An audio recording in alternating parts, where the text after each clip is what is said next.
Détroit d'Ormuz, 5 janvier 2008.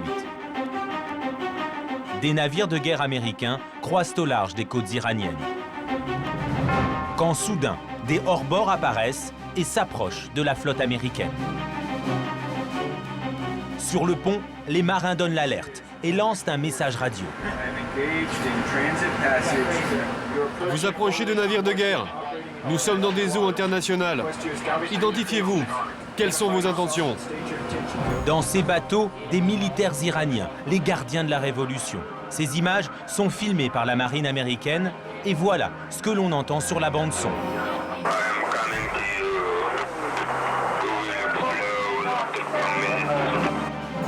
Rien ne se passe.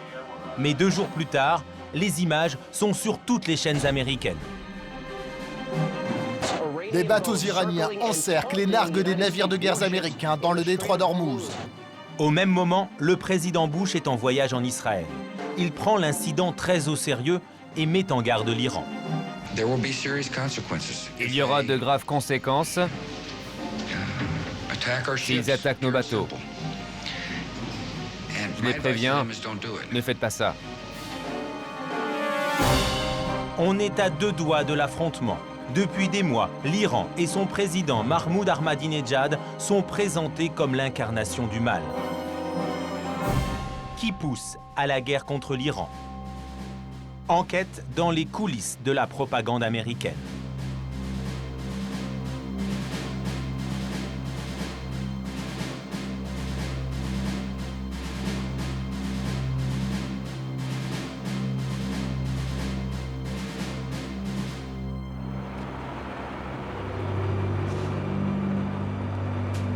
New York, décembre 2007. 1 mois avant l'incident du détroit d'Ormuz. Nous avons rendez-vous avec celui qui est aux États-Unis le porte-drapeau de la propagande contre l'Iran. Il est 9 h, studio de la BBC. Cet homme, c'est John Bolton, le plus va-t-en-guerre des républicains. Ancien ambassadeur à l'ONU, il n'a plus de fonction officielle aujourd'hui, mais c'est un proche de George Bush. La presse le surnomme John Wayne. L'Iran est le principal financier du terrorisme. Des pays comme l'Iran jouent la montre pour développer leur programme militaire nucléaire. Nous ne pouvons pas les laisser faire. John Bolton martèle son message depuis des mois sur les chaînes américaines et aussi, comme ce matin, dans les médias étrangers. Nous sommes dans un de ces moments de l'histoire où ne pas agir conduit inévitablement à une catastrophe comme la Seconde Guerre mondiale. Bolton enchaîne les interviews. Il en a 9 aujourd'hui. Son message, l'Iran doté de l'arme nucléaire est une menace pour le monde. Il veut une guerre préventive. Vous pensez vraiment qu'une attaque préventive sur l'Iran pourrait être une bonne chose ? Je ne pense pas que c'est une bonne chose. Mais l'Iran doté de la bombe atomique n'est pas une bonne chose non plus. Il faut faire des choix dans la vie. Si le choix est entre l'Iran avec l'arme nucléaire ou un usage limité de la force pour l'en empêcher, je pense qu'il faut choisir la force. Autre argument de Bolton, le président iranien serait un nouvel Hitler. Il est vrai que depuis plusieurs mois, Mahmoud Ahmadinejad multiplie les provocations antisémites. Comme ce jour-là, en février 2006, pour l'anniversaire de la Révolution. Aujourd'hui, il y a des gens qui nous disent que l'Holocauste a existé. Et nous devrions les croire, sans nous poser de questions.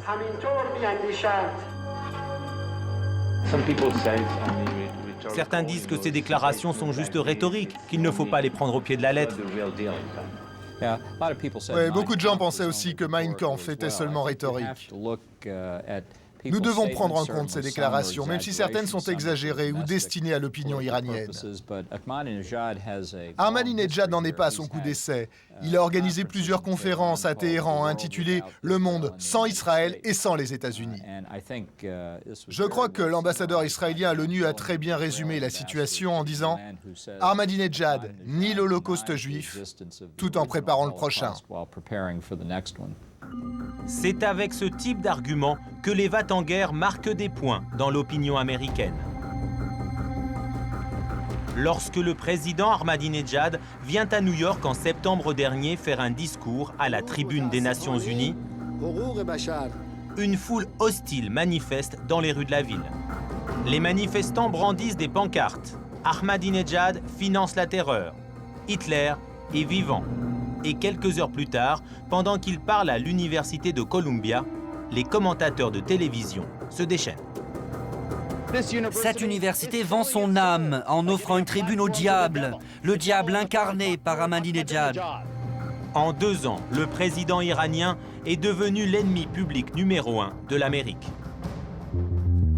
À la télévision américaine, une chaîne diabolise l'Iran à longueur d'émission, Fox News.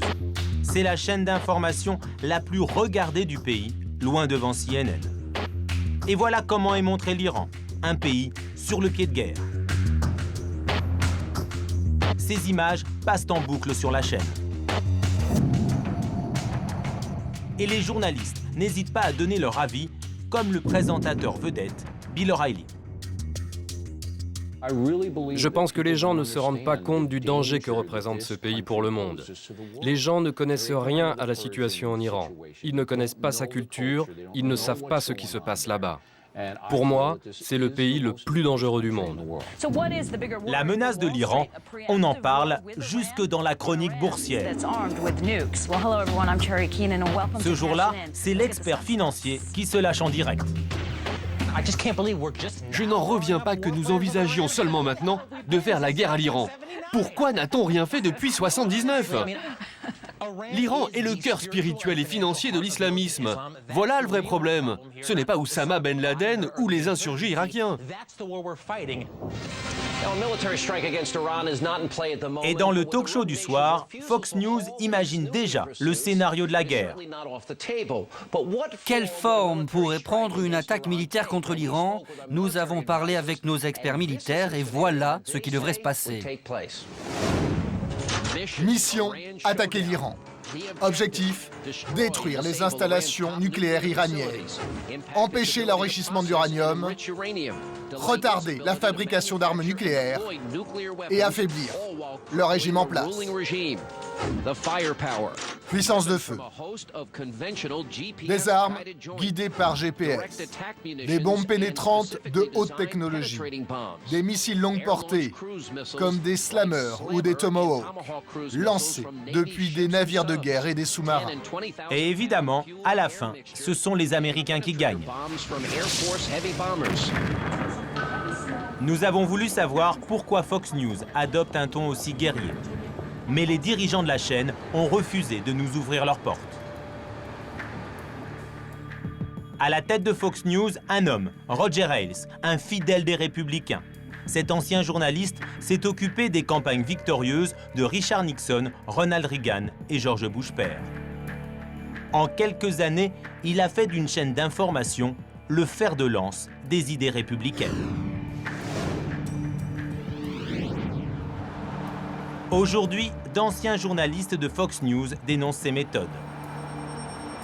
Nous sommes dans la banlieue de New York, à une quarantaine de kilomètres de Manhattan. Ici habite Charlie Reyna. Cet homme a travaillé 6 ans pour Fox News avant de démissionner. Il a quitté la télévision, il écrit aujourd'hui dans un magazine sur la menuiserie. Vous continuez à regarder Fox News? Parfois, car avec la grève des scénaristes, il n'y a plus grand-chose à regarder à la télé. Charlie Reyna a 35 ans de journalisme derrière lui. Il a travaillé pour les plus grandes chaînes de radio et de télévision comme CBS et ABC. Il est embauché à Fox News en 97, quelques mois après la création de la chaîne. Il est séduit par son slogan « Fair and Balanced », une information honnête et équilibrée. Mais il découvre que la réalité est tout autre. Pour la première fois, je me suis retrouvé au cœur d'une machine de propagande. Je ne pensais pas possible de vivre un tel cauchemar. Travailler pour une chaîne d'information qui soit le porte-parole d'un parti politique. Charlie Reyna est le premier à avoir révélé comment la direction de la chaîne donne des consignes politiques. Cela passe par des notes envoyées chaque matin aux journalistes. Voilà comment ça se présente. Ça arrive sur l'écran d'ordinateur. Ça s'appelle une note éditoriale. Ça vous donne les infos du jour et comment on doit les traiter. Exemple, cette note du 8 novembre 2006. Les démocrates viennent de gagner les élections. Le secrétaire d'État à la Défense, Donald Rumsfeld, a dû démissionner. Fox News veut faire croire que la victoire démocrate fait plaisir aux ennemis de l'Amérique. Voici ce que le directeur de l'information demande aux journalistes.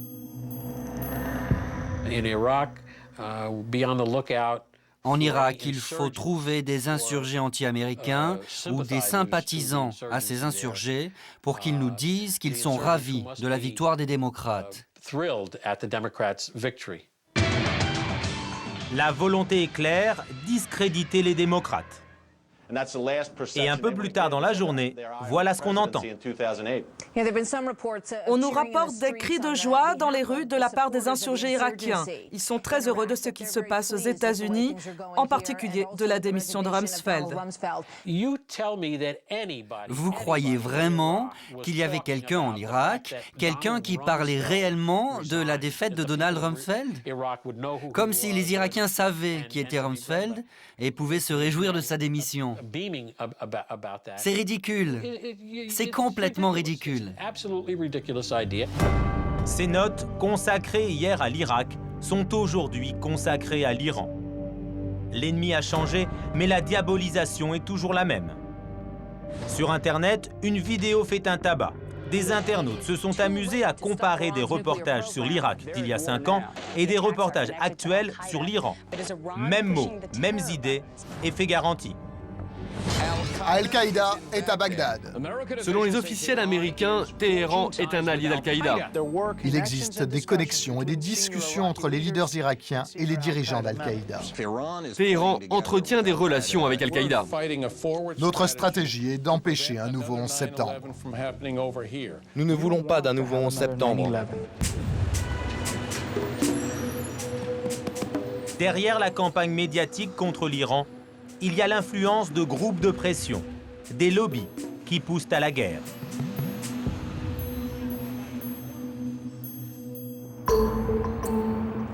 Deux universitaires ont lancé un pavé dans la mare, un livre sur le lobby pro-Israël, ces groupes de pression qui défendent les intérêts d'Israël aux États-Unis, un sujet tabou. Aujourd'hui, les auteurs de ce livre choc donnent une conférence à Princeton, l'une des universités les plus prestigieuses du pays. Les deux hommes sont des professeurs renommés. Stephen Walt enseigne les relations internationales à Harvard. John Mearsheimer est professeur de sciences politiques à l'Université de Chicago. D'emblée, nous voulons être clairs. Nous n'adhérons à aucune théorie de conspiration antisémite. Mais nous pensons que l'activité de ce lobby et son impact sur la politique étrangère américaine doit pouvoir être discutée ouvertement, comme nous discutons de n'importe quel autre groupe. Et s'il prend ses précautions, c'est que leur thèse est particulièrement provocante. Selon eux, le lobby pro-Israël est si puissant qu'il détermine la politique étrangère des États-Unis au Moyen-Orient, en particulier vis-à-vis de l'Iran.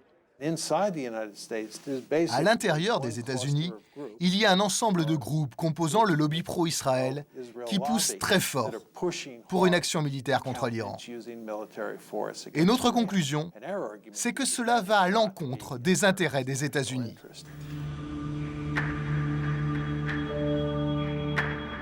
Tous ces groupes de pression se trouvent à Washington, la capitale fédérale, le centre de décision du pays.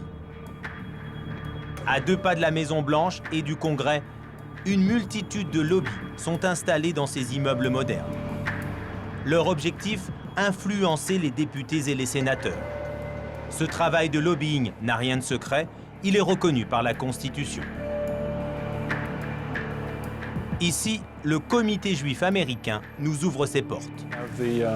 C'est l'organisation pro-juive la plus ancienne des États-Unis. Son cheval de bataille, lutter contre l'antisémitisme et défendre les intérêts de l'État d'Israël.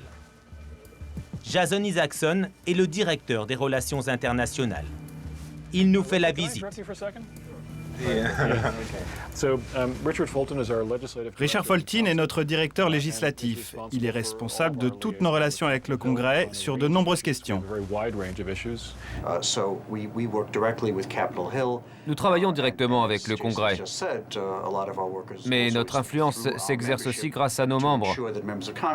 Ils passent nos messages à leurs députés pour que ceux-ci comprennent bien que nos idées sont celles de leurs électeurs. Jason Isaacson ne le cache pas. La préoccupation politique du moment, c'est l'Iran. Les menaces du président Ahmadinejad sont prises très au sérieux. Pour lui, les États-Unis doivent soutenir Israël. Il n'est pas possible de laisser un si petit pays entouré de voisins si peu amicaux, et en particulier d'un pays très hostile en train de développer une arme nucléaire. Il est impossible d'ignorer cette situation. Il serait vraiment idiot de penser que ces menaces ne sont que des mots. Un groupe de pression est sur une ligne particulièrement dure contre l'Iran, l'EPAC. Sur son site internet, il se revendique comme l'organisation la plus influente dans les relations israélo-américaines. C'est aussi le groupe de pression le plus discret. Ses bureaux de Washington se trouvent dans cet immeuble. Mais ici, pas question d'entrer avec une caméra ou d'interviewer quelqu'un. Nous obtenons tout de même de rencontrer le directeur des relations publiques dans un café tout proche. Il ne veut pas nous répondre face caméra, nous le filmons de loin. C'est dommage que vous ne vouliez pas nous donner d'interview. Nous ne répondons jamais à la télévision. Pourquoi? Je ne sais pas, on ne le fait pas, et surtout pas aux médias étrangers. Pendant tout l'entretien, il va minimiser l'influence de son organisation. Selon lui, presque tous les membres du Congrès sont spontanément d'accord pour être fermes avec l'Iran. Pour les professeurs Walt et Mearsheimer, ce lobby a un moyen de pression très efficace sur tous les candidats aux élections américaines. L'EPAC rencontre tous les candidats et leur demande de signer un papier dans lequel ils prennent position sur le Moyen-Orient. Ensuite, les membres de l'EPAC donnent des indications au comité qui finance les campagnes électorales. Ils leur disent « ce candidat-là est de notre côté, cet autre par contre n'est pas sûr, donc donnez votre argent à celui-ci et pas à l'autre ». L'EPAC entretient aussi des relations étroites avec les membres du Congrès, une fois qu'ils sont élus. New York. Ce soir-là, l'EPAC organise un dîner dans le plus bel hôtel de Times Square. Malgré les apparences, ce n'est qu'une réunion locale de l'organisation. Nous obtenons de filmer l'événement, mais interdit de poser des questions. Sur les tables, des dépliants désignent le président iranien comme l'ennemi numéro 1 d'Israël et des États-Unis. Pour un événement régional, ce dîner attire tout de même 1600 supporters, avec de nombreuses personnalités, 5 ambassadeurs étrangers, des dizaines d'élus locaux et des membres du Congrès. De Connecticut, le député Chris Shays.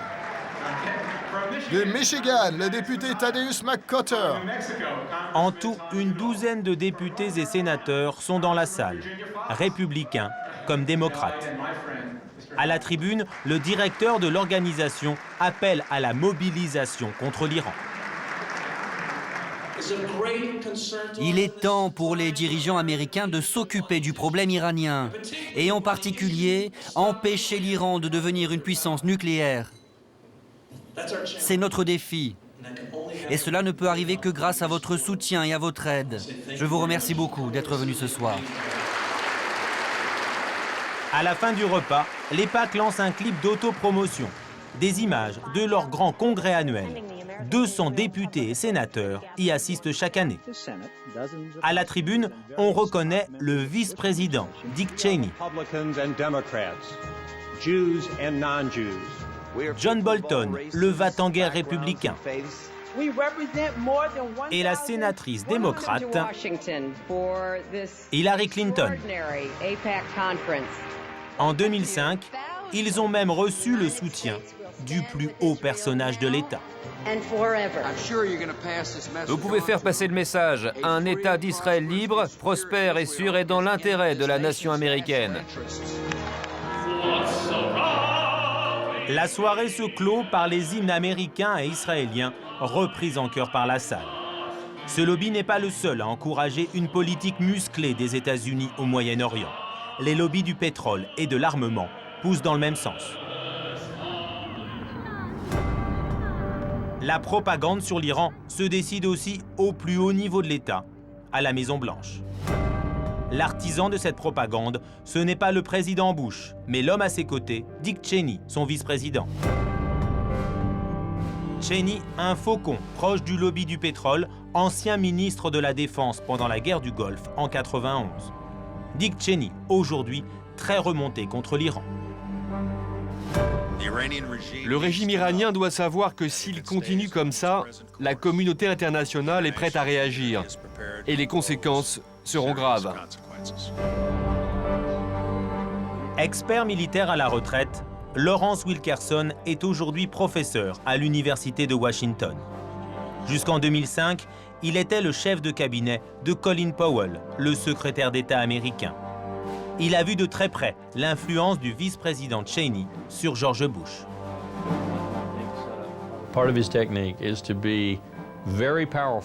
Sa tactique, c'est d'être extrêmement puissant, mais dans l'ombre.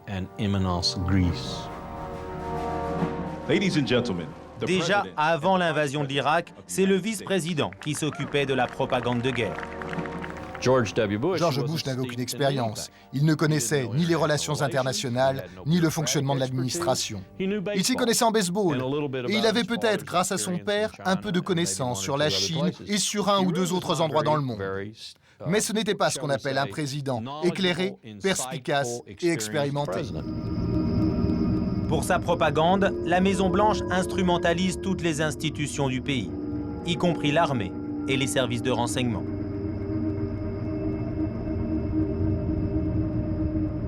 Lawrence Wilkerson, le chef de cabinet de Colin Powell, l'a vécu de l'intérieur. Mais aussi Paul Pillar, un ancien haut responsable de la CIA, et Karen Kokowski, ancien officier du Pentagone. Aujourd'hui, ils ont décidé de dénoncer ces méthodes de désinformation. Pendant la guerre en Irak, ils étaient au cœur de la machine de propagande. Nous avons mystifié le Conseil de sécurité de l'ONU, le peuple américain et la communauté internationale. Et je n'en suis pas très fier. Souvenez-vous, le 5 février 2003, Colin Powell brandit aux Nations Unies une fiole censée contenir de l'anthrax fabriqué par les Irakiens. Le plus beau coup de propagande de l'administration Bush.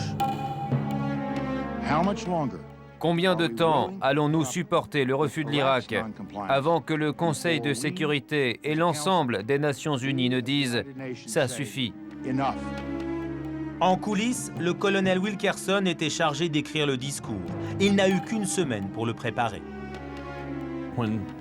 Quand Colin Powell m'a confié cette mission, il m'a tendu le script du discours.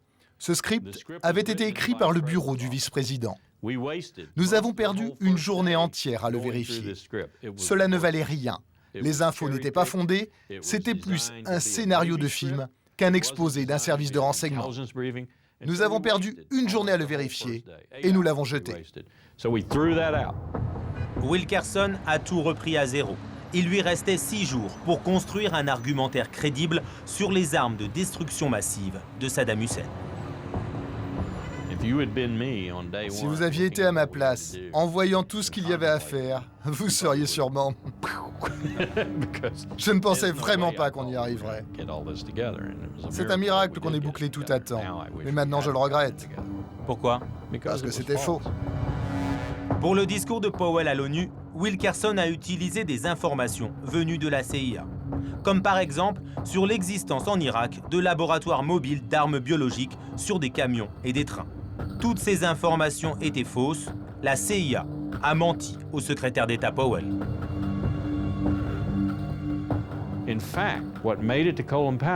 Ce qui a été dit à Colin Powell, c'est que cette information venait de 4 sources indépendantes qui toutes se recoupaient. Une des sources était un ingénieur ayant travaillé dans un de ces labos. Il avait même assisté à un accident qui avait fait des morts. C'est lui qui avait fourni les données pour faire les plans de ces laboratoires. Aujourd'hui, on sait qu'il n'y avait qu'un seul informateur et qu'il n'était pas fiable. Aucun agent américain ne l'avait interrogé et rien de tout ça n'a été dit, ni à Colin Powell, ni à moi. Un mois après ce discours, l'Amérique entre en guerre contre l'Irak. Le monde entier s'est laissé piéger par la propagande américaine. Sur l'Iran, les choses sont très différentes aujourd'hui. L'ONU a voté à 3 reprises des sanctions économiques contre le pays. Mais l'option militaire n'est pas à l'ordre du jour. À l'époque de l'Irak, un bureau avait été créé au cœur du Pentagone pour fabriquer de fausses informations sur le régime de Saddam Hussein. Une structure secrète, l'OSP, le Bureau des plans spéciaux. Son but, désinformer les citoyens, les politiques et même les militaires. Karen Kakowski a travaillé au Pentagone jusqu'en 2003, à la division Proche-Orient. Aujourd'hui, elle vit retirée avec son mari et ses 2 enfants dans une ferme de Virginie, à 2 heures de route de Washington. Le lieutenant-colonel Kakowski a abandonné l'uniforme pour être enseignante. Elle n'a pas quitté le Pentagone de gaieté de cœur. Elle a démissionné après 20 ans de bons et loyaux services. Elle était choquée par les méthodes de l'OSP, la mystérieuse structure de désinformation créée au ministère de la Défense. J'ai vu la face sombre de notre gouvernement. Je n'étais qu'un minuscule rouage de ce puissant gouvernement. Et ce que j'ai vu était loin de notre système de valeurs. Vérité, honneur, intégrité, confiance, tout ça a été balayé. Selon elle, l'OSP, le Bureau des plans spéciaux, comptait 20 personnes qui travaillaient uniquement sur l'Irak. Chaque jour, ils étaient chargés de rédiger des notes sur la menace représentée par le régime de Saddam Hussein. Ces notes étaient bourrées de mensonges. Il y avait une note, par exemple, qui disait « Saddam Hussein a un programme d'armes de destruction massive, un programme opérationnel ». Ça, c'était vrai en 1987 et même en 1988. Vous pouviez trouver cette information dans des rapports des services secrets, vieux de 15 ans. Mais le problème, c'est que l'OSP mettait ça au présent. Le Bureau des plans spéciaux a ainsi intoxiqué toute la hiérarchie militaire. Karen Kakowski avoue aujourd'hui avoir participé contre son gré à cette manipulation au sein même du Pentagone. On nous ordonnait de copier les notes du Bureau des plans spéciaux dans nos propres rapports, mot pour mot, sans pouvoir changer une ligne. Pourquoi n'avoir rien dit ? Eh bien, vous ne pouviez rien dire publiquement. Si vous l'aviez fait, vous auriez été rapidement viré ou réduit au silence et probablement mis en prison. Officiellement, le Bureau des plans spéciaux a été dissous, mais son directeur est toujours très actif au ministère de la Défense. Le docteur Abshulsky, qui était le directeur de l'OSP, est toujours au Pentagone. 5 ans après cette opération désastreuse de propagande, il est toujours là. Et il travaille maintenant uniquement sur l'Iran. Paul Pillar était à la CIA en 2003, au plus haut niveau de la hiérarchie. Il supervisait tous les renseignements venant du Moyen-Orient. Lui aussi dénonce l'influence abusive de la propagande gouvernementale. Après les attentats du 11 septembre, la CIA devait trouver à tout prix des connexions entre Saddam Hussein et Al-Qaïda. C'est aujourd'hui connu que le vice-président lui-même est venu à de nombreuses reprises à la CIA. Il venait interroger les spécialistes du contre-terrorisme sur ce qu'ils avaient ou pouvaient trouver sur des liens entre le régime de Saddam Hussein et Al-Qaïda. La question n'était jamais « dites-nous qui soutient Al-Qaïda », c'était « qu'est-ce que vous avez qui pourrait prouver un lien entre cette organisation et le régime irakien ». La CIA a cédé aux pressions de la Maison-Blanche. Elle a désigné Saddam Hussein comme l'allié d'Al-Qaïda, alors que c'était faux. Il n'y a jamais eu d'alliance entre Al-Qaïda et le régime de Saddam Hussein. Au plus, il y a eu des contacts où chaque parti se jaugeait et se surveillait. En 2003, les services de renseignement ont laissé faire la propagande présidentielle. Aujourd'hui, c'est totalement différent. Décembre 2007, coup de théâtre. La CIA et 15 autres agences de renseignement publient un rapport sur l'Iran. Ce rapport affirme que Téhéran a bien un programme nucléaire civil, mais a stoppé le programme nucléaire militaire depuis 2003. La menace d'une bombe atomique iranienne était le principal argument du président Bush pour justifier l'entrée en guerre. C'est un camouflet, les services secrets l'ont lâché. Les services secrets ont été tellement critiqués avec ce qui s'est passé en Irak qu'ils ne veulent plus se faire manipuler. Ils sont déterminés à sortir leurs informations, même si cela déplaît à l'administration. J'en connais plusieurs qui ont travaillé sur ce rapport. Tous étaient déterminés. Ils ne voulaient pas se soumettre aux pressions du président ou du vice-président. Ils voulaient publier ce rapport. Malgré la publication du rapport sur l'Iran, le président Bush ne désarme pas. Le lendemain, il martèle son message. L'Iran a été dangereux, l'Iran est dangereux, et l'Iran sera dangereux. Ils ont le savoir nécessaire pour fabriquer une arme nucléaire. Aujourd'hui, il est plus difficile pour George Bush de convaincre l'opinion publique et les médias américains. Il y a 5 ans, sur l'Irak, toute la presse américaine était tombée dans le panneau de la propagande présidentielle. Seuls 2 journalistes ne s'étaient pas laissés avoir. Ils travaillent à Washington pour le groupe McCloutry qui édite des quotidiens régionaux. Jonathan Landay et Warren Strobel forment un duo de choc. Dès 2001, ils ont dénoncé la propagande de Bush sur l'Irak. Ce travail leur a valu ensuite plusieurs récompenses prestigieuses.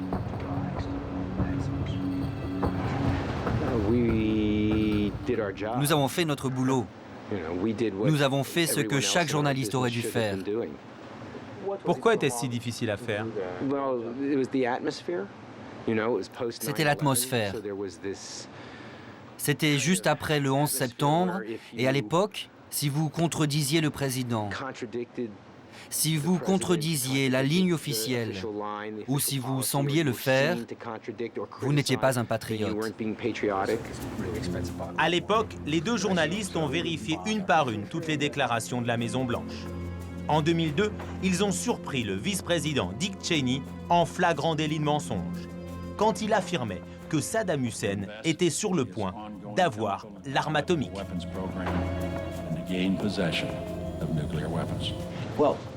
Il m'a suffi de quelques coups de fil pour m'apercevoir que cette déclaration n'était basée sur aucune information venant des services de renseignement. Sur l'Irak, aucun grand média n'avait repris leurs articles. Aujourd'hui, sur l'Iran, la plupart des journalistes sont beaucoup plus critiques. En général, ils ont retenu la leçon de l'Irak. Ils ont de nouveau des tripes pour poser des questions et ils sont beaucoup plus agressifs. Exemple, lors de l'incident du détroit d'Ormuz, début 2008. Souvenez-vous de cette vidéo diffusée par le Pentagone. On y voit des navires de guerre américains encerclés par des bateaux iraniens. Et sur la bande-son, on entend cette voix.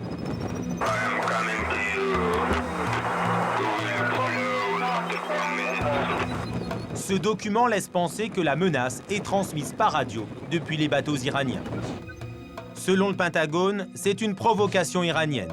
Dans un premier temps, tous les médias embrayent sur cette thèse et diffusent la réplique du président Bush. Il y aura de graves conséquences s'ils attaquent nos bateaux. Je les préviens, ne faites pas ça. Problème, le lendemain, Téhéran diffuse sa propre vidéo de l'incident filmée depuis les vedettes des gardes-côtes iraniens. La bande-son est très différente. Il n'y a aucune trace de menace dans les communications radio. Du coup, même Fox News, la plus va-t-en-guerre des chaînes américaines, fait marche arrière. Des officiels de l'armée m'ont dit aujourd'hui qu'il sera impossible de savoir si cette voix venait de l'un des hors-bords, d'un autre bateau dans la région ou même d'une transmission radio depuis la côte. Et donc, tout un tas de fausses pistes.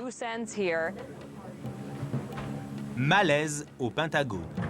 Lors de sa conférence de presse, le chef d'état-major des forces armées est mis en difficulté par les questions des journalistes. Vous avez entendu cette transmission. Alors selon votre expérience, ça ressemble à une transmission venue d'un bateau ou venue d'ailleurs? J'ai entendu cette transmission radio une fois seulement. Donc, même quand vous êtes sur le pont, il est difficile de dire d'où ça vient. Donc je ne l'ai pas vraiment analysé. Finalement, le Pentagone ne donne pas d'explication sur l'origine de cette voix. Quelques jours plus tard, un journal évoque la piste du Filipino Monkey, le singe philippin, un radio-amateur qui aurait piraté les communications de l'US Navy. L'affaire tourne au gag. Comment expliquer un tel retournement de situation? Voici mon opinion, et elle est étayée, car j'ai enquêté sur tout ça. C'était un incident banal, mais il a été monté en épingle par certaines personnes à la Maison-Blanche. Les militaires s'en sont rendus compte, y compris Gates, le secrétaire à la Défense. Alors, les militaires ont commencé à faire fuiter des informations pour dégonfler tout ça. C'est très intéressant de voir comment cet incident s'est dégonflé et transformé en plaisanterie. Les militaires, comme ceux avec lesquels je travaillais du temps de la propagande sur l'Irak, n'ont rien fait à l'époque. Comme moi d'ailleurs. Je n'ai rien fait, je n'ai rien dit, je n'ai rien empêché. Aujourd'hui, les gens agissent. Une partie des militaires a rejoint la fronde des services de renseignement. George Bush et son vice-président se heurtent à une opposition interne au plus haut niveau de l'État. Ce qui a changé, même si beaucoup de personnes ne s'en rendent pas compte, c'est le rapport de force à l'intérieur de l'administration Bush. Rumsfeld est parti et c'était l'allié principal de Cheney. Le nouveau secrétaire à la Défense ne veut pas d'une nouvelle guerre. Les généraux de l'armée américaine disent que les troupes ont déjà fort à faire en Irak et en Afghanistan et qu'il est impossible de faire quoi que ce soit de plus en Iran. La presse, l'armée et les services de renseignement renâclent à suivre la propagande de la Maison-Blanche.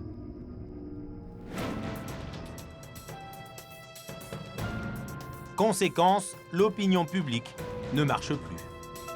New York, en plein cœur de Manhattan, au coin d'une rue, des militants installent une table. Sur leur banderole, USA-Iran, c'est le moment de se parler. Ces militants font partie de l'association Enough Fear. La peur, ça suffit. Leur arme, 4 téléphones rouges. Nous avons essayé de trouver un moyen pour encourager les Iraniens et les Américains à faire quelque chose ensemble, en même temps dans les deux pays, pour promouvoir la paix. Cette scène aurait été inimaginable du temps de l'entrée en guerre contre l'Irak. L'association a recruté des traducteurs. Le stand attire très vite les passants. Au bout du fil, des Iraniens. Allô, vous m'entendez? Quel est votre nom? Je m'appelle David, et vous? Si je devais aller en Iran, où vous me conseilleriez d'aller? Que connaissez-vous de la culture iranienne? Vous connaissez Britney Spears? Que pensez-vous de Bush, le président américain? Ah, il est aussi fou que notre président. Êtes-vous pour promouvoir la démocratie en faisant la guerre? Je pense que c'est une très mauvaise idée de faire la promotion de la démocratie par la guerre. La guerre n'est pas une opération démocratique, c'est une idée stupide. Après 5 ans de guerre en Irak et 4000 soldats tués, les Américains sont traumatisés. Aujourd'hui, 80% d'entre eux sont opposés à une attaque militaire contre l'Iran.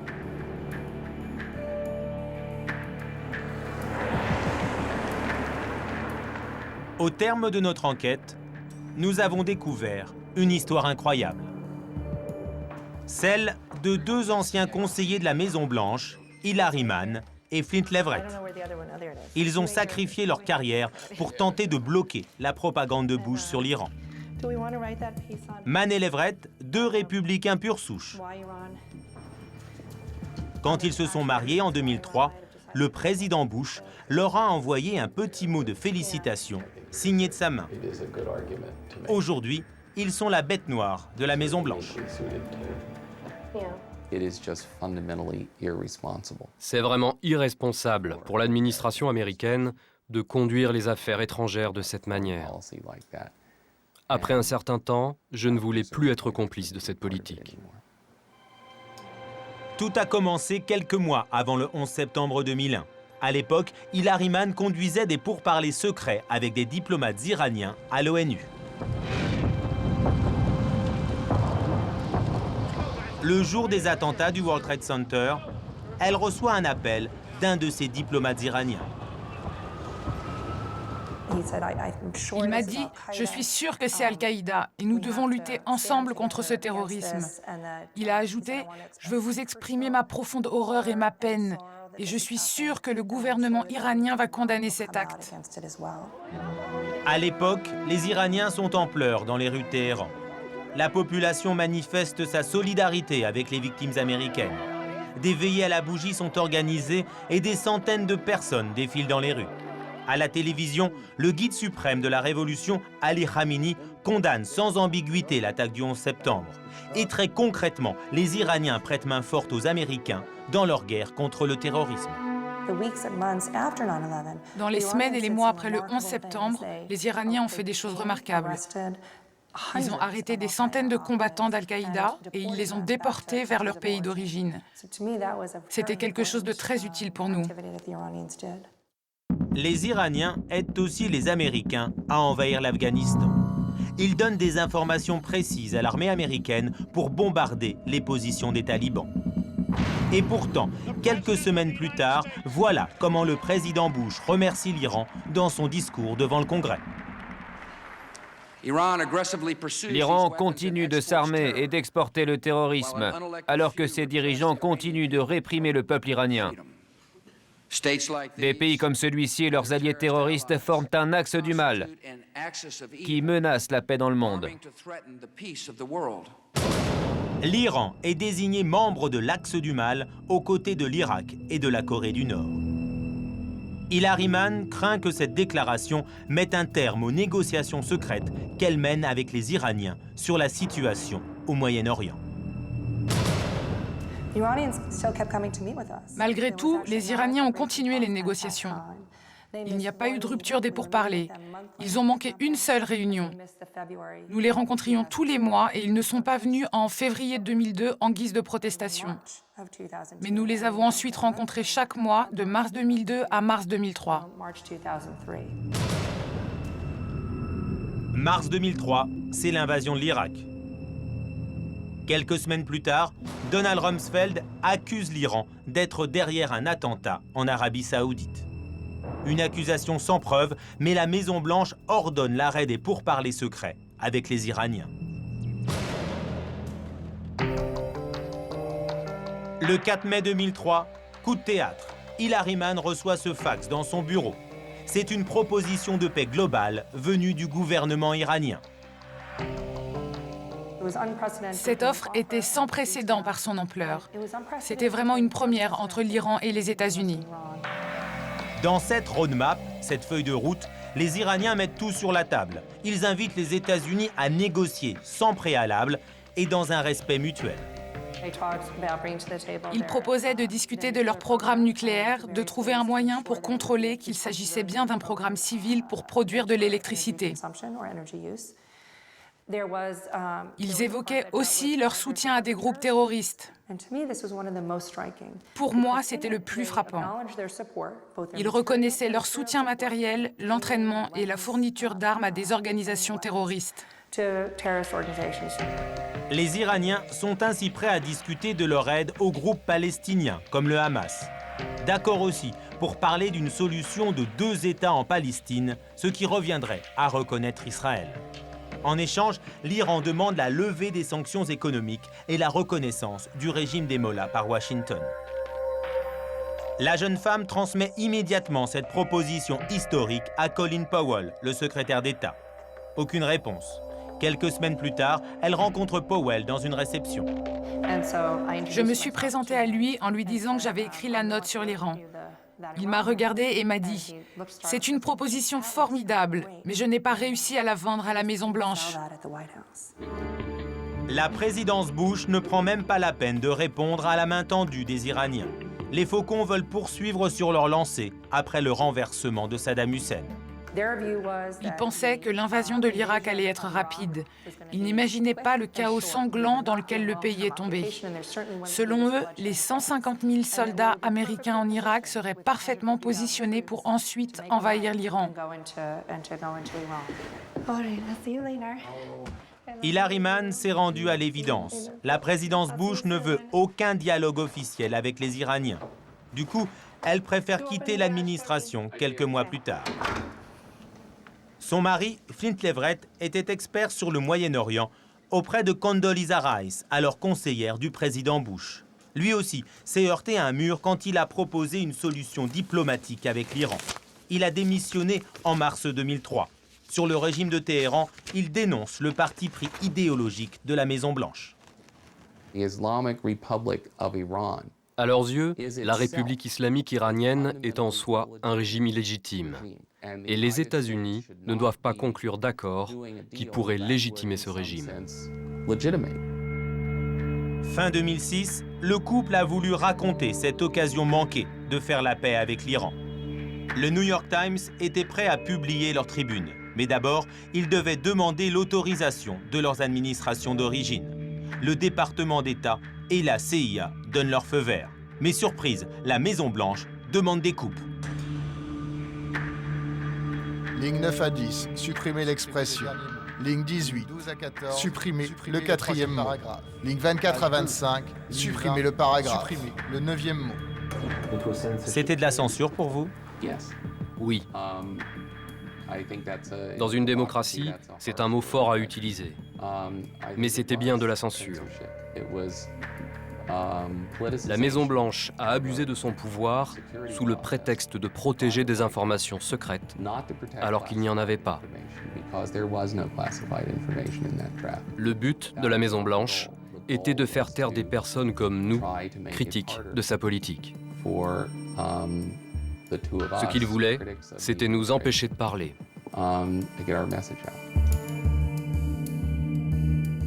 Le New York Times trouve la parade.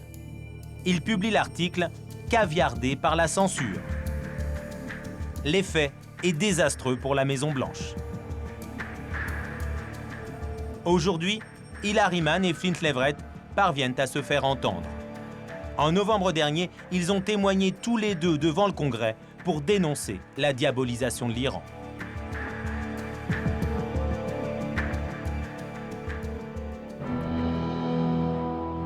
Les mois de George Bush et de Dick Cheney à la Maison-Blanche sont comptés. Il leur reste peu de temps pour convaincre l'opinion qu'il est nécessaire d'attaquer l'Iran. En janvier prochain, un nouveau président s'installera à la Maison-Blanche. Quelle sera sa politique vis-à-vis de Téhéran? Le candidat républicain John McCain est dans la ligne politique de Bush. Il n'écarte pas une opération militaire contre l'Iran. Côté démocrate, Barack Obama et Hillary Clinton privilégient les sanctions économiques, mais ils n'excluent pas une attaque militaire si la République islamique se dote de la bombe atomique. Si vous écoutez bien ce que disent les candidats, que ce soit Obama, Clinton ou McCain, tous ceux qui restent dans la course disent exactement la même chose que Bush sur l'Iran. Washington et Téhéran ont rompu leurs relations diplomatiques il y a près de 30 ans.